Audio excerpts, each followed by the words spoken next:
Hello friends, এই যে দেখো, এটা আমি হঠাৎ করে বাইরে বার হলাম তো দেখলাম আমাদের পোটের সামনে এটা পড়ে আছে। এটা হচ্ছে বক পাখি।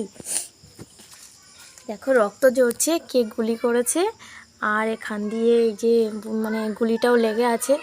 দেখো বেশ বড় আছে। তো আমি কখন এর মাংস খাইনি, আর এ তো বেঁচে থাকবে বলে মনেও হচ্ছে না। আম্মাকে বলেই দিয়েছি যে তাড়াতাড়ি উজু করে আসতে, জবাই করে আজকে রাতের বেলা আর খাওয়া হবে না। আম্মা তাড়াতাড়ি আসো। কিন্তু বেচারাটা খুব কষ্ট পাচ্ছে।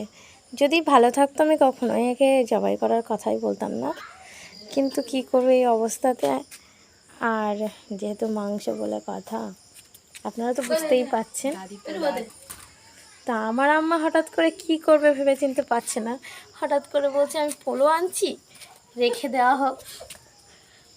এখন আপাতত কয়েকদিন রাখা হবে বলে মা সিদ্ধান্ত করছে, দেখা যাক কি হয়। তবে যদি আমি মাংসটা রান্না করি অবশ্যই আমি রেসিপিটা দিয়ে দেব, আপনারা দেখে নেবেন। তো টাটা।